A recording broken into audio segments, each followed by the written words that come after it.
Bienvenue dans Médiatique, l'émission d'information proposée par France Lyme sur l'antenne de RCF 61. Le mois dernier, nous avons diffusé la première partie d'une interview de Muriel Vessier-Tossa consacrée au Bartonelle. Dans cette deuxième partie, on revient sur l'agent de la maladie dite des griffes du chat, mais on élargit avec la découverte de plusieurs autres espèces pathogènes pour l'homme qui pourraient bien être véhiculées par les tiques.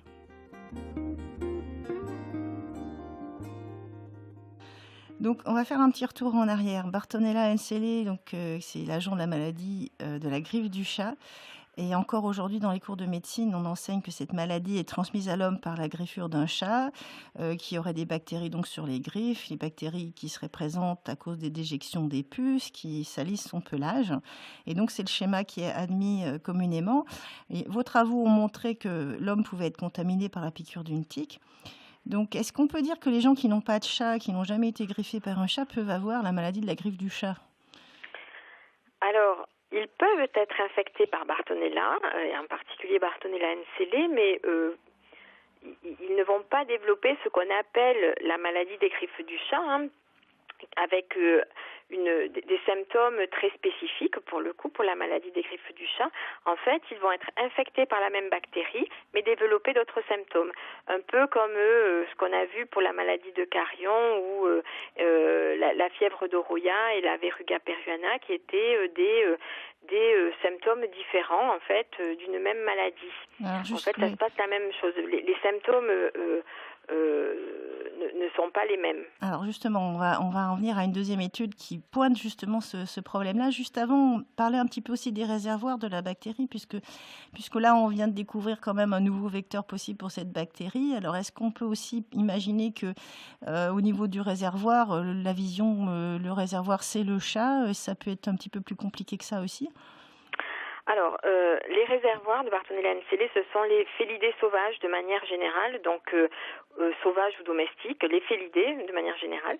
Et donc c'est le chat, mais c'est aussi le chat sauvage, ça peut être des lynx, ça peut être des lions, bon il y en a très peu quand même en France, mais voilà, donc c'est plutôt les félidés. En revanche, on en a malgré tout trouvé de manière accidentelle chez d'autres animaux, notamment par exemple chez le chien. Alors là, on a identifié il y a pas très longtemps, il y a dans un article qui est paru il y a 2 ou 3 ans, chez un chien en fait qui était infecté par Bartonella enselae, qui était malade. En fait, on s'est aperçu que ce chien vivait avec un chat qui était lui-même infecté par Bartonella enselae, et du coup le chien avait été contaminé par le chat. Donc voilà, c'est pas strict à 100% quand je vous dis que Bartonella enselae a pour réservoir les chats ou les félidés, mais on peut en retrouver ailleurs, mais en règle générale, c'est chez les chats. Par contre, ce qui est de plus en plus évident, c'est qu'il existe toutes sortes d'espèces de Bartonella qu'on ne soupçonnait pas. Et justement, donc on va passer à la deuxième étude à laquelle vous avez participé, mais cette fois-ci, c'est une étude qui avait aussi un volet médical, qui n'était pas juste basée sur la détection d'un organisme dans une tique, mais qui avait aussi une partie médicale et qui était suivie aussi par, en particulier, le professeur Didier Raoult, qui travaille à l'université d'Aix-Marseille, et puis le docteur Philippe Raymond du réseau Chronimed, et en association donc avec vous. Et en fait, là, il s'agissait de chercher des Bartonella, mais dans le sang de patients, d'isoler ces Bartonella et de les identifier. Alors, ces malades, ils étaient choisis comment dans l'étude ?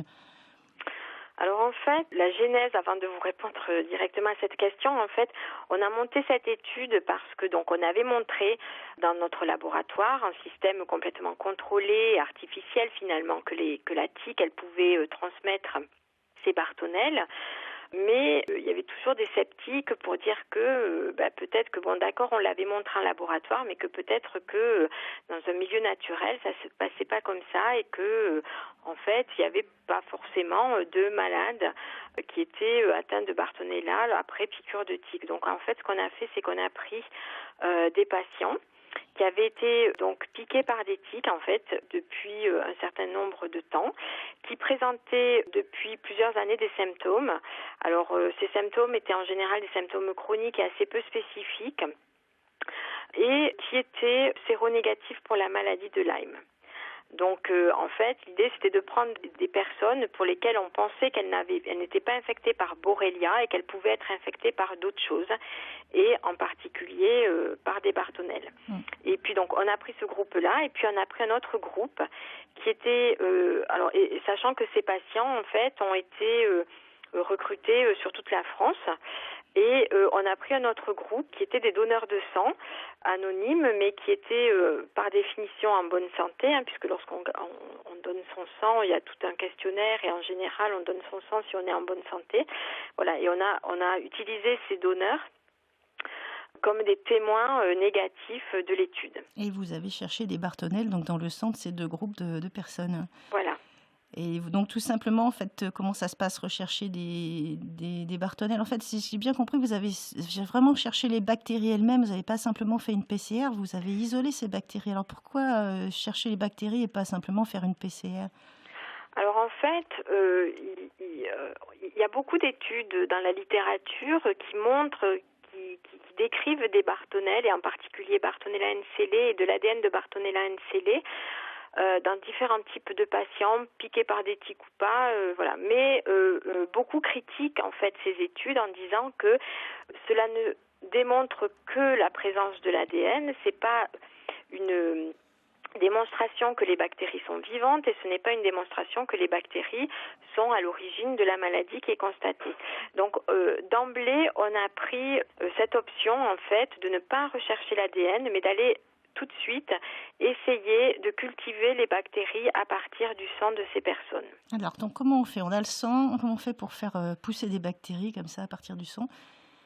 Eh bien, en fait, donc, en général, ce qu'on fait, parce que, comme je vous l'ai dit tout à l'heure, ce sont des bactéries qui sont intra-érythrocytaires. Donc, ce qu'on fait, c'est qu'on met le sang au congélateur à moins 80 ou à moins 20 pour faire éclater en fait les globules rouges, et ensuite donc on prélève environ 100 microlitres qu'on va étaler sur une boîte de pétri, donc qui contient le milieu dont on a parlé tout à l'heure, avec qui est enrichi de sang de mouton, et ensuite on le place à 35 degrés dans une atmosphère enrichie en dioxyde de carbone, et après on attend que les bactéries veuillent bien pousser. Et en général c'est assez long. Ça peut prendre entre une semaine dans le meilleur des cas jusqu'à on va dire entre 1 et 2 mois. Et en fait, sur cette boîte de pétri avec son milieu gélosé, chaque fois qu'une bactérie est déposée en fait quelque part sur la surface de la gélose, comme le milieu est favorable, en fait, elle va commencer à se multiplier sur place et elle va former ce qu'on appelle une colonie. C'est ça, une sorte de petit amas qui va apparaître à la surface. Et chaque fois qu'il y a une colonie, en fait, ça veut dire qu'à cet endroit-là, il y avait une bactérie qui s'était déposée. Et du coup, c'est ce que vous comptez, vous, c'est les colonies. C'est pour ça que vous parlez après en unité CFU, Colony Forming Unit. En fait, c'est chaque colonie est en partie d'une unité, donc d'un individu bactérien, c'est ça? Voilà, tout à fait. Et ainsi, on peut calculer le nombre de bactéries ou donc d'unités formant colonie qui étaient présentes dans le sang de la personne analysée, donc et dans un millilitre de sang. Donc en fait, il faut bien étaler justement, parce que s'il y a trop de bactéries, ça va faire un voile complet de bactéries, vous n'allez pas pouvoir compter en fait. Alors en fait, ce qu'on fait, c'est que si on a trop de bactéries, on fait des dilutions du sang, on l'étale pas pur. Lorsqu'on étale ce sang pur, si on voit qu'on a toute une couche de bactéries et qu'on n'arrive pas à les compter, eh bien on reprend le sang initial et puis on le dilue un certain nombre de fois jusqu'à ce qu'on ait un nombre d'unités formant colonie qui soit comptable. D'accord. Et juste une petite question comme ça de curiosité, ça ressemble, la colonie de Bartonella, vous allez la reconnaître à son aspect assez rapidement, vous savez Alors la reconnaître? oui, avec un petit peu d'habitude, on les reconnaît, mais on confirme toujours que ce sont bien des Bartonella. En fait, ce sont des petites colonies, toutes petites colonies qui poussent donc très très lentement. Donc si vous avez des colonies qui poussent après 48 heures ou 24 heures, ça déjà, c'est sûr que ce ne sont pas des Bartonella. Donc elles mettent un certain nombre de temps à pousser, au minimum une semaine, ou je dirais même presque au minimum 15 jours. Et donc ça forme des toutes petites colonies grises qui sont assez rugueuses. Et voilà, donc on est habitué à les voir et à les reconnaître, mais une fois qu'on a ces colonies, malgré tout, on confirme toujours que ce sont bien des Bartonella en prélevant ces colonies sur la gélose et on recherche en fait des gènes qui sont spécifiques des bartonelles et on les séquence et on voit qu'on a bien ces espèces ou ce genre. Donc, c'est là que dans un premier temps vous avez les bactéries vivantes, mais après vous allez quand même analyser l'ADN et faire tout le processus plus habituel de PCR, etc. Alors ça vous permet de savoir que ce sont des bartonelles, mais ça vous permet aussi d'identifier de quelle bartonelle il s'agit et même éventuellement de les rapprocher de souches connues qui sont déjà connues en laboratoire. Oui, tout à fait. En fait, en analysant leur ADN et en comparant en fait avec ce qui est présent dans les banques de données, les ADN présents qui ont déjà été séquencés, qui sont présents dans les banques de données, eh bien on peut dire que la souche qu'on a isolée, eh bien elle ressemble à tant de pourcents à telle espèce de bartonelle ou telle souche de bartonelle. Sauf que là, en fait, si j'ai bien compris, vous avez trouvé des bartonelles que vous avez pu rapprocher de souches, mais ce n'était pas ces souches-là. C'est-à-dire qu'en fait, vous avez identifié, isolé des nouvelles souches de bartonelles. Alors voilà, donc ce ne sont pas des nouvelles espèces, c'était des espèces connues de bartonelles, mais en revanche, c'était de nouvelles souches. Mais ça, c'est pas très étonnant parce qu'il n'y a pas de souches qui se ressemblent. En fait, du moment où on isole une bartonelle d'un animal différent, elles vont avoir évolué. Si on séquence la totalité de son ADN et si on les compare, on trouvera toujours quelques différences. Oui, mais l'intérêt, on va dire, c'est que puisque ce ne sont pas des souches qui sont connues dans les laboratoires, on ne peut pas dire que c'est une contamination par une souche de laboratoire. Voilà, ça prouve qu'on a quelque chose de nouveau, donc ce n'est pas une contamination, effectivement. Et donc, alors c'était assez amusant quand on lit l'article, les souches sont baptisées MVT01, MVT02, donc j'ai pas tout de suite compris, mais là, en fait, je dis c'est vos initiales, en fait, MVT. Oui, en fait, lorsqu'on fait ce genre de choses au laboratoire, on donne des noms et en général, on met nos initiales et puis voilà, donc j'ai trouvé que c'était amusant de conserver le nom de ces souches pour l'article en fait. Et ces souches maintenant sont disponibles pour d'autres laboratoires, elles sont conservées elles sont conservées à l'université d'Aix-Marseille, c'est ça, dans le Centre national de référence? Oui, voilà, en fait, eux, donc ils sont, c'est le Centre national de référence des rickettsia, des coxiella et des bartonelles, et donc c'est la raison aussi pour laquelle nous avons fait cette étude avec eux, et ils ont conservé dans leur souchothèque, on va dire, ces isolats qui sont disponibles en fait et que n'importe qui peut demander s'il le désire.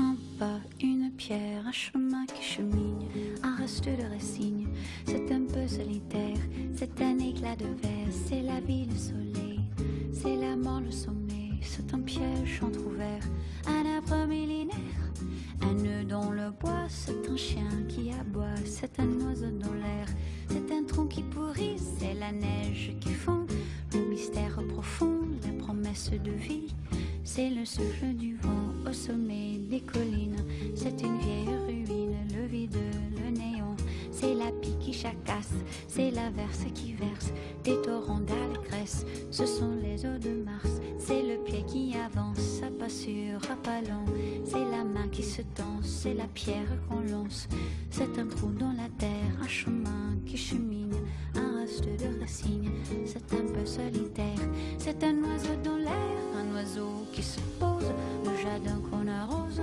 une source d'eau claire, une écharde, un clou, c'est la fièvre qui monte, c'est un conte à bon compte, c'est un peu rien du tout, un poisson, un geste, c'est comme du fifarchon, c'est tout ce qu'on attend, c'est tout ce qui nous reste, c'est du bois, c'est un jour, le bout du quai, un alcool trafiqué, le chemin le plus court, c'est les cris. Vous écoutez Médiatique, on parle de la découverte de bartonelles dans le sang de patients humains piqués par des tiques, avec Muriel Vessietosa. Alors donc on va parler maintenant de résultats chiffrés parce que vous aviez 66 patients, vous me dites on a trouvé des bartonelles, mais chez combien de patients en fait vous avez trouvé de bartonelles et puis combien de souches ça représentait chez ces patients? Donc en fait on a trouvé sur ces 66 patients, on a trouvé 6, parmi ces 66 patients nous avons pu isoler 6 souches à partir donc isolées de 6 patients. sachant que lorsqu'on a fait la même chose avec le groupe témoin, dont les donneurs de sang anonymes, on n'a jamais réussi à isoler de souches de Bartonella. Oui, parce que là, effectivement, on pourrait dire, bon, 6 patients sur 66, c'est pas grand-chose, mais en fait, si on compare, ça fait à peu près 9% quand même des gens qui ont des Bartonella dans le sang, et sur le groupe témoin de gens qui sont pas malades, il n'y avait aucune Bartonella de Voilà. trouvée. Et donc, c'était 6 souches différentes en plus, donc ça se rapprochait de quoi quand même, ces différentes souches, donc 6 souches qui sont quoi comme Bartonella? Alors en fait, il y avait 2 ou 3 souches qui étaient qui appartenaient à l'espèce Bartonella ncele, dont on parle depuis le début de l'émission. Alors ça nous a pas vraiment surpris, puisqu'on savait déjà que c'était une bactérie qui était responsable de maladies chez l'homme, qu'on pouvait la retrouver chez l'homme. Nous, on avait montré que les tiques en laboratoire étaient capables de la transmettre. Donc on retrouvait chez ces patients des bactéries qui appartenaient à cette espèce. Donc c'était très intéressant, mais il y avait finalement rien de très nouveau. En revanche, on a trouvé 3 autres souches qui, en fait, appartenaient à 3 espèces différentes qui, en fait, n'avaient jamais été isolées chez l'homme. Donc, il s'agit de 2 espèces qui infectent normalement les rongeurs. Donc, il s'agit de Bartonella dauchier et de Bartonella tribocorum. Donc, il y en a une, tribocorum, qui infecte les rats. Et dauchier, elle infecte plutôt les petits, les mulots, les campagnols. Et une autre espèce qui s'appelle le Bartonella schoenbuchensis, qui est une espèce qui infecte les cervidés. Et donc ça n'avait jamais été mis en évidence dans Chez les êtres l'homme. humains, voilà. Et donc on va revenir à l'aspect clinique justement. Alors quels étaient les symptômes dont se plaignaient ces patients qui finalement ont des Bartonella dans leur sang? Alors, comme je vous l'ai dit, c'était des symptômes assez peu spécifiques, des symptômes chroniques. Donc, c'était des personnes qui pouvaient avoir des grosses fatigues, mais très grosses fatigues. C'est pas juste on est un petit peu fatigué comme ça, comme tout le monde. Il pouvait y avoir des douleurs musculaires, des fièvres et parfois aussi ce sont des symptômes qui peuvent disparaître un certain temps puis réapparaître. C'est des choses assez récurrentes. Voilà, donc beaucoup de symptômes différents et assez peu spécifiques. Alors dans les résultats bruts, quand on regarde les chiffres, on avait 5 patients qui avaient à peu près entre 50 et 80 bactéries par millilitre de sang, ce qui paraît déjà pas mal, mais il y en avait un qui en avait 850. Donc lui, il était vraiment beaucoup plus infecté que les autres et je pense que c'est lui qui avait justement de la fièvre de façon assez régulière. Oui. Donc il y a quand même assez intéressant parce que ça montre aussi une ébauche, enfin c'est pas des preuves, mais quand même un début de corrélation entre la présence de bactéries et un certain nombre de symptômes. Oui. Et puis tous ces symptômes justement ne sont pas des symptômes spécifiques. On en parle aussi pour les Lyme chroniques en fait. Mais là, ça ouvre quand même des perspectives très intéressantes par rapport à ça. Donc, quelles étaient finalement les conclusions que vous avez tirées de cette étude avec les médecins? Eh bien, en fait, première chose, alors ce qu'il faut dire aussi, c'est que les personnes les personnes qu'on a analysées, c'était toutes fait piquer par des tiques. Il y avait plus d'1 an à peu près après l'apparition des symptômes et au moment où on les a analysés. Donc, il est toujours très compliqué de faire un lien direct entre la piqûre de tique et la présence d'un agent pathogène. Donc, ce qu'on peut dire, c'est que, premièrement, on retrouve différentes espèces de Bartonella chez l'homme et des espèces qu'on ne soupçonnait pas jusqu'à présent, donc chez l'homme, qui souffrent de symptômes chroniques non spécifiques et que, par ailleurs, ces personnes ont été piquées par des tiques. Donc, la preuve c'est très compliqué d'apporter la preuve dans ces cas précis qu'ils ont été contaminés par des morsures de tiques. Cependant, si on rapproche cette étude aux conclusions d'autres études qu'on a menées, à savoir que les tiques sont des vecteurs compétents pour Bartonella et qu'on trouve des Bartonella dans le sang d'un certain nombre de malades présentant des symptômes persistants après morsure de tiques, On va dire que c'est une présomption. Dire qu'il y a de fortes suspicions, très fortes suspicions, que les bartonelles sont transmises par les tiques, peuvent être transmises par les tiques et donner ce style de symptômes chez l'homme. Mais il y a encore, à mon avis, de quoi encore creuser et explorer pour vraiment impliquer cette fois-ci de manière définitive les bartonelles dans ce genre de symptômes qui apparaissent après la piqûre de tique. Donc on a vraiment raison de dire qu'on va devoir revenir sur les bartonelles dans les années qui viennent et que ça va vraiment être un sujet d'étude nécessaire en médecine humaine aussi bien que pour les animaux. Je pense, oui. Très bien. Docteur Vessier-Tossa, merci beaucoup. Merci à vous. Pour compléter cet entretien avec Muriel Vessier, nous avons posé quelques questions au docteur Philippe Raymond, co-auteur de cet article. Docteur Philippe Raymond, bonjour. Bonjour Sophie Dubé. Alors on va parler des patients qui étaient dans cette expérience conduite avec Muriel Vessier, avec Didier Raoult. Sur les 66 patients, en fait, est-ce que c'était tous vos patients à vous ? Non, en fait, on s'est débrouillé pour récupérer un certain nombre de sérums de patients et avec tout notre réseau, il y a 14 médecins qui ont envoyé 66 sérums à Muriel Vessier. Personnellement, j'en ai envoyé 10 sur ces 66. Vous pouvez nous rappeler quels étaient les points communs de ces différents patients ? Alors au départ, on cherchait des patients qui avaient donc premièrement été mordus par une tique, deuxièmement qui avaient des symptômes évidemment qui traînaient depuis cette morsure de tique, et enfin des patients chez qui on ne trouvait pas une sérologie satisfaisante en Borrelia et où on imaginait qu'il y avait d'autres bactéries co-infectées sous-jacentes.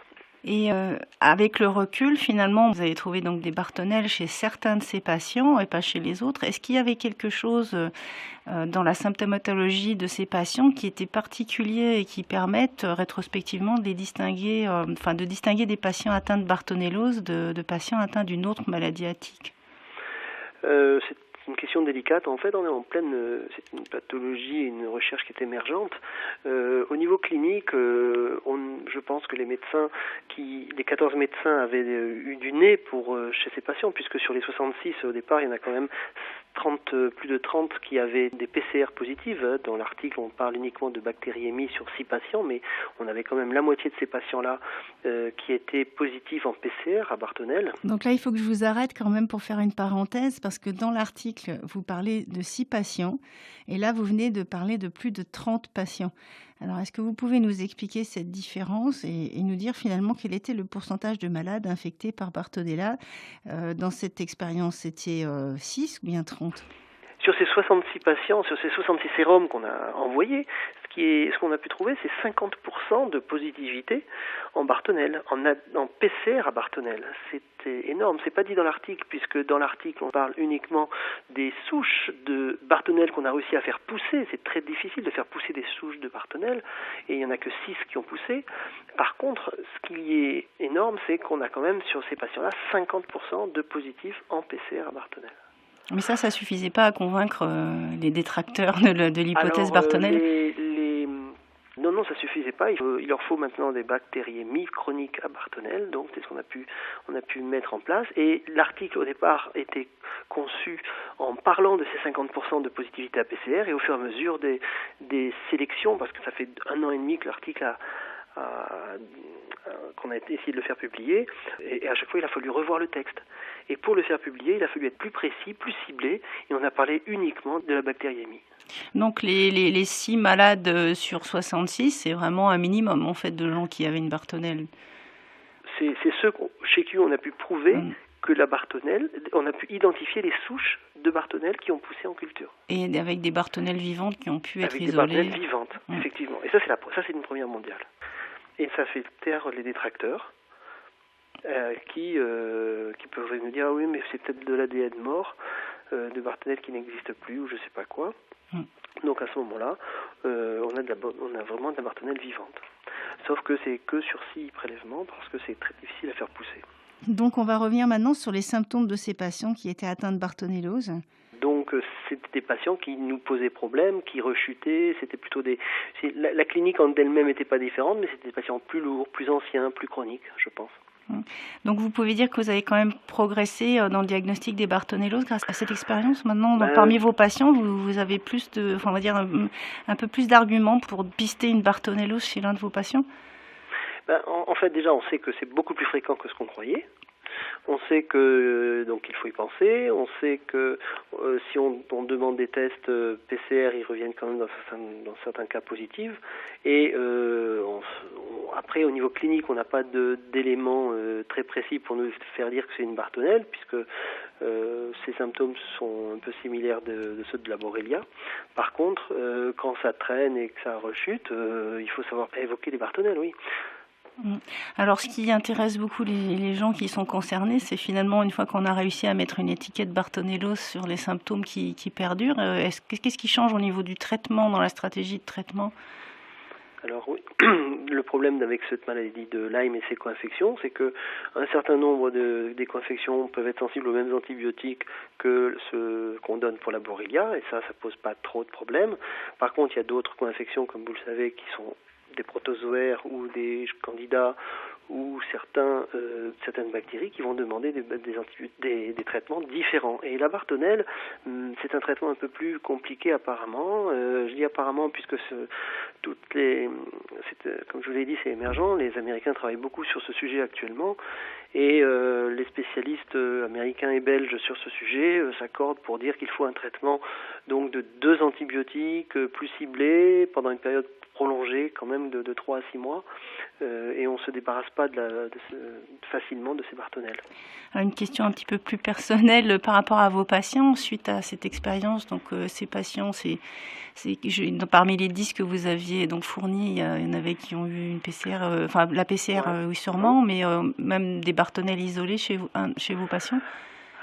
Alors, sur les 10 de sérum que j'en avais envoyés, il y en a 5 sur les miens qui sont revenus positifs, c'était la moyenne des médecins, 50%, positifs en PCR. Je ne crois pas que dans les 6, c'était pas des patients à moi qui ont poussé, mais je peux pas avoir là vous me posez une question un peu délicate puisque les bactériémies pures, j'ai pas réussi à avoir on n'a pas les noms exactement des patients. Ah oui, c'est vrai. Ouais. Donc par contre, quand je reprends, donc sur mes 10 patients, 5 étaient positifs en PCR, en Bartonelle, ce qui est la moyenne des autres médecins, c'est-à-dire 50%. Et c'est sur ces 5 patients que j'ai traités, on a eu des très bons résultats puisque au bout de 2-3 mois, les PCR s'étaient négativés. Très bien. Donc il y a de l'espoir. C'est des patients qui vont mieux, mais qui vont lentement mieux pour d'autres raisons que vous connaissez dans le Lyme chronique qui s'est chronicisé. Oui, il y a évidemment de l'espoir, puisqu'on découvre tous les jours des nouvelles bactéries, des nouveaux protocoles. J'espère qu'on aura de nouveaux examens plus pertinents dans les années à venir. Très bien. Docteur Philippe Raymond, merci. Merci beaucoup.